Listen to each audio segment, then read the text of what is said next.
నమస్తే, నేను మీ అశ్విని కుమార్. కేవలం 40 సంవత్సరాల వయసులోనే ఒక రాష్ట్రానికి ఒక పార్టీకి అధ్యక్షుడు అవటం, అంతేకాకుండా ఎటువంటి పొలిటికల్ బ్యాక్గ్రౌండ్ లేకపోతే వాళ్ళ ఫ్యామిలీ మెంబర్స్ కానీ కుటుంబ సభ్యులు ఎవరు కూడా రాజకీయాల నుంచి వచ్చిన వ్యక్తులు కాదు. అట్లాగే మెరిట్స్ పరంగా చూసుకుంటే BE, MBA అట్లాగే IPS అన్నీ కూడా మెరిట్ మీద సాధించిన వ్యక్తి. సినిమా అంతకుముందు ముఖ్యమంత్రిలాగా జయలలిత, కరుణానిధిలాగా పెద్ద పదవి మీద వ్యామోహాలు లేకపోతే రిలక్టెంట్ పొలిటీషియన్ కింద కాదని చెప్పచ్చు. అంతేకాకుండా కేవలం 3 సంవత్సరాల్లోనే రాజకీయాలంతా కూడా మొత్తం ఎంతవరకు డెప్త్ అంతా తెలుసుకున్న వ్యక్తి, ఒకే ఒక వ్యక్తి, 40 సంవత్సరాల వయసు వ్యక్తి. అది నేను మాట్లాడుతుంది తమిళనాడు బీజేపీ అధ్యక్షుడు అన్నామలై గురించి.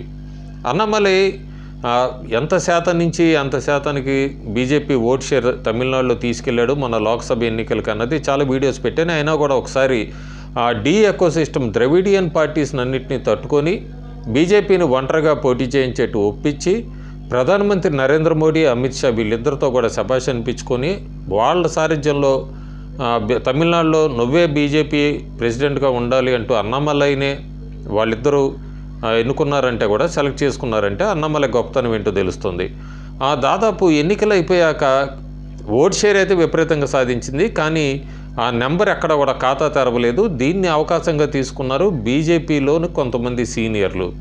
ఆ సీనియర్లకి తోడయ్యారు ద్రవిడియన్ పార్టీసు, DMK వాళ్ళు, అట్లాగే AIDMK. ఎందుకంటే వాళ్ళకి రాబోయే లోక్సభ ఎన్నికలు 2026 ఉంది. ఎట్టి పరిస్థితుల్లో అన్నామలై ఉంటే మాత్రం అది ఒక రకమైన థ్రెట్టే అనేది అయితే వాళ్ళకి లోపనైతే ఇప్పటికీ ఫేర్ ఉంది.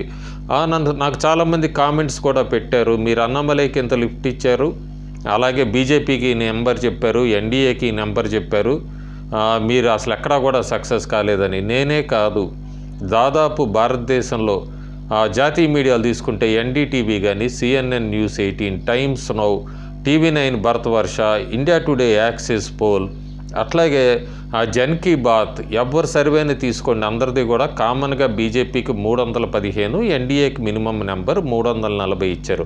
సో సెఫాలజిస్టులు కూడా ఫెయిల్ అయ్యారు, జాతీయ మీడియా సంస్థలన్నీ ఫెయిల్ అయినాయి, నేను ఒక్కనే కాదు. కాకపోతే ఇక్కడ గమనించాల్సిన విషయం ఏంటంటే ఒపీనియన్ పోల్స్లో కానీ ఎగ్జిట్ పోల్స్లో నేను చెప్పిన నెంబరే ఇచ్చారు మొత్తం అన్ని ఏజెన్సీస్, మీడియా కూడా. అందులో తమిళనాడు కూడా దాదాపు 4 నుంచి 6 అని ఇచ్చారు, కొంతమంది అయితే 10 స్థానాలు కూడా ఇచ్చారు.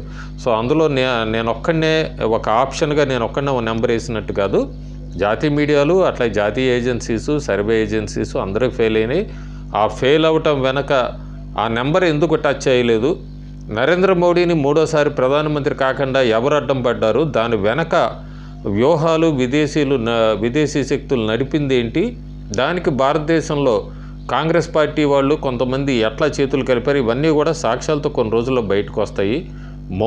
మోడీ కూడా కౌంటర్ వాళ్ళకి ఎట్లా ఇచ్చి ఆఖరికి ఆ నెంబర్ని ఎట్లా బ్యాలెన్స్ చేసుకున్నాడు, ఇవన్నీ కూడా అతి త్వరలోనే బయటకు వస్తాయి. సో నన్ను కామెంట్ చేసినందుకు జర్నలిస్ట్ AK మీరు రాంగ్ నెంబర్ ఇచ్చారంటే నేనే కాదు, భారతదేశం మొత్తంలో కూడా నెంబర్ ఫెయిల్ అయింది. సో ఇప్పుడు తమిళనాడులో అన్నామలైకి వ్యతిరేకంగా బీజేపీ, మనం దాదాపు జూన్ 12వ తారీఖు చంద్రబాబు నాయుడు ఆంధ్రప్రదేశ్ రాష్ట్ర ముఖ్యమంత్రిగా ప్రమాణ స్వీకారం చేస్తున్న సమయంలో ఒక సన్నివేశం చూసాము. అమిత్ షా తమిళసై సౌందరరాజన్ని గట్టిగా హెచ్చరిక చేస్తున్నట్టు. అప్పుడు చాలా కథనాలు వచ్చినాయి ఏంటని. దానికి ముందు జరిగిన ఒక 36 గంటల ముందు జరిగిన కథ ఏంటంటే, ఎన్నికల్లో తమిళనాడులో బీజేపీ ఎక్కడా కూడా ఒక స్థానం గెలుచుకుపోవడంతో బీజేపీలోనే అంతర్గత సంక్షోభం తమిళనాడులో మొదలైంది. అందరి వేలు కూడా అన్నామలై వైపు ఎక్కువ చూపారు. ఎందుకంటే అన్నామలై ఒంటరిగానే పోటీ చేద్దాము, మన శక్తి ఏంటో తెలుస్తుంది, ఎవరితో పొత్తులు వద్దు అంటూ కూడా ఢిల్లీ కేంద్ర నాయకత్వాన్ని ఒప్పించిన వ్యక్తి బీజేపీ తమిళనాడు అధ్యక్షుడు అన్నామలై. అయితే తమిళసై సౌందరరాజన్ కొంతమంది సీనియర్లు ఎన్నికలు అయిపోయాక AIDMKతో పొత్తు పెట్టుకొని ఉంటే మనం కనీసం 35 స్థానాలు గెలిచేవాళ్ళమని, అన్నామలై మాట విని మీరు ఒంటరిగా వెళ్ళి ఎట్లా నష్టపోవాల్సి వచ్చింది అని, అంతేకాకుండా తమిళనాడులో మీడియాకి ఎక్కడం మొదలుపెట్టారు తమిళసై లాంటి వాళ్ళు. ఎప్పుడైతే తమిళసై లాంటి వాళ్ళు అన్నామలైకి వ్యతిరేకంగా స్టేట్మెంట్స్ ఇవ్వటం మొదలుపెట్టారో దాన్ని అవకాశంగా తీసుకున్నారు ఎకోసిస్టమ్ ద్రవిడియన్ పార్టీస్ అంతా కూడా. వాళ్ళు తమిళసై సౌందరరాజన్కి మద్దతు తెలపటం మొదలుపెట్టారు. ఇదంతా గ్రహించిన అమిత్ షానే చంద్రబాబు నాయుడు ప్రమాణ స్వీకారం రోజు తమిళసై సౌందరరాజన్ని ఎట్టి పరిస్థితుల్లో అన్నామలై ఉంటాడు బీజేపీ తమిళనాడు అధ్యక్షుడిగా, అంతేకాకుండా మీడియాకి ఎక్కడ ఎక్కద్దంటూ అన్నామలైని ఏమన్నద్దంటూ కూడా ఘాటుగా హెచ్చరించినట్టుగా తెలుస్తుంది. తమిళిసై సౌందరరాజన్ కూడా చెన్నై నార్త్ నుంచి పోటీ చేసినప్పుడు, చెన్నైలో పోటీ చేసినప్పుడు దాదాపు అక్కడ సురేష్ అనే వ్యక్తి కూడా చాలా గట్టిగా గ్రౌండ్ వర్క్ చేసుకున్నారు. లోక్సభ ఎన్నికలకి చాలా వాలంటీర్ ఆర్గనైజేషన్స్, సోషల్ సర్వీసులు అన్నీ చేసి ఆయన ప్రచారం చేసుకున్న తమిళిసై సౌందరరాజన్ అయితే ఢిల్లీలో తనకున్న పరిచయాలతో కూడా ఆవిడ ఆ స్థానంలో పోటీ చేయడానికి ఒప్పుకున్నారు. అంతేకాకుండా ఆవిడ అక్కడ ఎట్లా ఫెయిల్ అయ్యారు అవన్నీ కూడా రిజల్ట్స్లో మనం చూసాం. ప్రస్తుతానికి తమిళనాడులో బీజేపీకి అయితే 3 సంవత్సరాల్లో ఎంత గ్రాఫ్ తీసుకొచ్చిన వ్యక్తి ఎవరూ లేరు అన్నామలై తప్ప. ఎందుకంటే 1967 తర్వాత కూడా తమిళనాడు ప్రజలు మార్పు చూస్తున్నారు. ఆ మార్పు తమిళనాడులో ఏమన్నా సాధ్యం అంటే అది అన్నామలైతోనే సాధ్యమే. అన్నామలై ఈరోజు ఓడిపోయి ఉండొచ్చు లోక్సభ ఎన్నికల్లో. కాకపోతే 20% ఓటు షేర్ ఒంటరిగా పోటీ చేసి తమిళనాడులో బీజేపీకి అంత ఓటు షేర్ సాధించడం అనేది ఆషామాషి విషయం కాదు. ఎందుకంటే ద్రవిడియన్ పార్టీస్ అంతా కూడా సౌత్ ఇండియా, నార్త్ ఇండియా అని, లేకపోతే ప్రధానమంత్రి నరేంద్ర మోడీ మీద కూడా ఎంత వ్యతిరేక ప్రచారాలు చేశారు, ఎంత ఫేక్ హామీలు ఇచ్చి అధికారంలోకి వచ్చారు, ఇవన్నీ కూడా గత చరిత్ర చెప్తున్నాయి. అన్నామలైని కాదని తమిళనాడులో బీజేపీ సీనియర్ నాయకులకి ఎంతైనా ఈగో ఫీలింగ్ ఉండొచ్చు, కానీ ఎందుకంటే అతి తక్కువ కాలంలోనే ఆ పేరు సంపాదించుకున్నాడు అన్నామలై.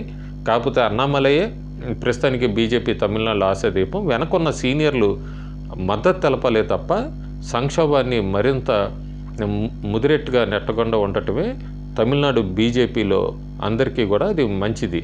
అంతేకాకుండా ఇప్పుడు అన్నామలై మీద కూడా రేపు జూలై 10వ తారీఖు బై ఎలక్షన్ కూడా రాబోతోంది తమిళనాడులో. ఆ బై ఎలక్షన్కి వీళ్ళందరూ మద్దతుగా నిలపాలి. ఇప్పటికే డిఎంకే పార్టీకి అయితే ఆ ఓట్ షేర్ చూసాకైతే అది గట్టి ఎదురుదెబ్బ అని చెప్తున్నారు డిఎంకే సీనియర్ నాయకులు. వాళ్ళు కూడా అంత ఊహించలేదంటున్నారు. డబుల్ డిజిట్లోకి ఓటు శాతం బీజేపీకి వస్తుందని ఎక్స్పెక్ట్ చేయలేదన్నది డిఎంకే సీనియర్ నాయకులే మాట్లాడుతున్నారు. సో నన్ను కామెంట్ చేసేటప్పుడు నెంబర్ విషయంలో అది పక్కన పెట్టండి. తమిళనాడులో అన్నామలై ఏం సాధించలేదు, అన్నామలై సీట్లు సాధించలేదు అనేది అయితే 3 సంవత్సరాల్లో తమిళనాడు లాంటి రాష్ట్రంలో బీజేపీ జెండా ఎగిరేయాలంటే చాలా కష్టం. అది 2026లో సాధించవచ్చు, లేదంటే ఇంకొంత సమయం పట్టచ్చు. ఒడిశాలో చూసాం మనం, బీజేపీ ఒంటరిగానే సాధించి ఇన్ని సంవత్సరాలకి ఇప్పుడు అధికారంలోకి వచ్చింది.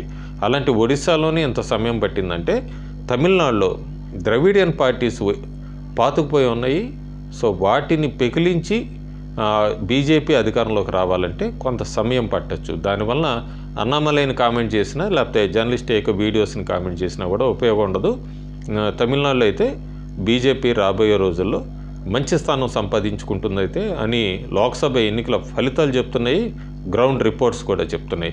ప్రస్తుతానికి తమిళిసై అన్నామలై ఇంటికి వెళ్ళింది, అన్నామలైని కలిసింది. అన్నామలై కూడా ట్వీట్ చేశారు, ఇట్లా అక్క తమిళిసై మా ఇంటికి వచ్చిందని. అట్లాగే తమిళిసై సౌందరరాజన్ కూడా అన్నామలైని పొగుడుతూ కూడా ట్వీట్ చేశారు. సో ప్రస్తుతానికి తమిళనాడు బీజేపీలో సంక్షోభం ముగిసినట్టే అనుకోవచ్చు.